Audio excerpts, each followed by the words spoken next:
ओम शांति। सुनते हैं आज 18 सितंबर 2025 की साकार मुरली से प्रश्न उत्तर।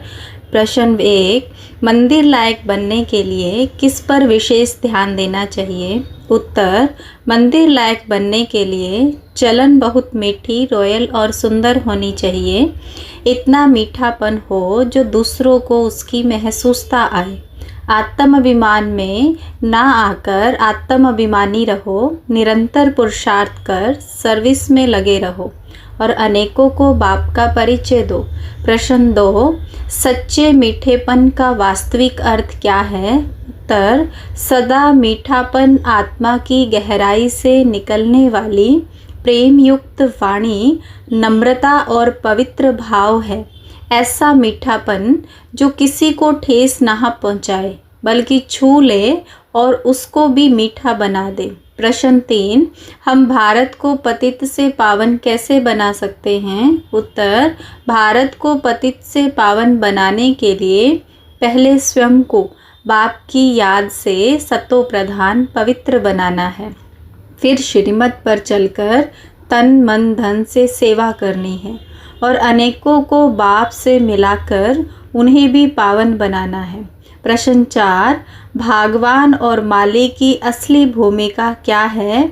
उत्तर, भगवान और माली निराकार शिव बाबा को कहा जाता है, जो आत्माओं को ब्रह्मा के रथ द्वारा शिक्षा देते हैं। वह सबको फूल बनाते हैं और इस कांटों के जंगल को फूलों का बगीचा बना देते हैं। प्रश्न 5, रूहानी मिलिट्री कौन है और उसका लक्ष्य क्या है? उत्तर, रूहानी मिलिट्री हम बच्चे हैं जिनका लक्ष्य 5 विकारों पर विजय पाना, पवित्र रहकर जगत जीत बनना और बाप की श्रीमत पर चलकर भारत को पावन बनाने की सेवा करना। प्रश्न 6, 5 विकारों पर विजय पाने का मुख्य साधन क्या है? उत्तर, 5 विकारों पर विजय पाने का मुख्य साधन है बाप को याद करना, आत्मा की साक्षी स्थिति में रहना, दृढ़ प्रतिज्ञा करना और हर कर्म में पवित्रता को धारण करना। प्रश्न 7, आत्माभिमानी और देह अभिमान में क्या अंतर है? आत्माभिमान में आत्मा अपनी शान और पवित्रता में रहती है, सदा हर कर्म में साक्षी होकर पार्ट बजाती है। देह अभिमान में शरीर संबंध और विकारों में फंसकर पतन होता है। प्रश्न 8, क्यों कुछ आत्माएं जल्दी ऊपर चढ़ जाती हैं और कुछ नहीं? उत्तर, जो आत्माएं बाप की याद में रहती है, सच्ची लगन से पढ़ाई करती है, पुरुषार्थ और सेवा में तत्पर रहती है, वे जल्दी ऊपर चढ़ जाती है। जो आलस्य और देह अभिमान में रहते हैं वे पीछे रह जाते हैं। प्रश्न 9, शिव जयंती या तारों पर क्या लिखना चाहिए? उत्तर, शिव जयंती पर भेजे जाने वाले तारों में सरल और स्पष्ट संदेश होना चाहिए, जिसमें लिखा हो कि परमपिता शिव आए हैं हमें पवित्र बनाने और स्वर्ग की स्थापना करने।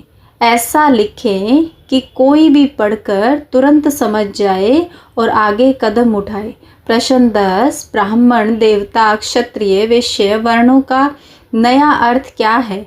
उत्तर, बाप ब्रह्मा द्वारा शूद्र से ब्राह्मण बनाते हैं। ब्राह्मण वह है जो ज्ञान को धारण कर सेवा करते हैं, उन्हीं से देवता बनते हैं। समय अनुसार देवता, क्षत्रिय और फिर वैश्य शूद्र बनते हैं। यह आत्मा की स्थिति का चक्र है, ना कि जन्मजात व्यवस्था। प्रश्न 11, प्रतिज्ञा या राखी का क्या महत्व है? उत्तर, प्रतिज्ञा या राखी आत्मा को पवित्रता की शक्ति देती है, माया के सामने दृढ़ रहने की हिम्मत देती है और अंत तक विकार पर जीत दिलाकर पवित्र जगत का मालिक बनाती है। प्रश्न 12, पढ़ाई और रूहानी अभ्यास में संतुलन कैसे रखें? उत्तर, पढ़ाई और रूहानी अभ्यास दोनों में समय का उचित विभाजन कर संतुलन रखना चाहिए। पढ़ाई से बुद्धि तीक्ष्ण होती है और योग से संस्कार शुद्ध होते हैं। दोनों पर ध्यान देना जीवन को सफल बनाता है। प्रश्न 13, योग रूपी कवच कैसे बनता है? उत्तर, योग रूपी कवच निरंतर बाप की याद, पवित्र विचार, सत्यता और श्रीमत पर चलने से बनता है।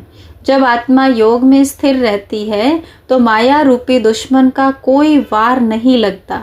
प्रश्न 14, बाप दादा के साथ कंबाइंड अनुभव कैसे होगा?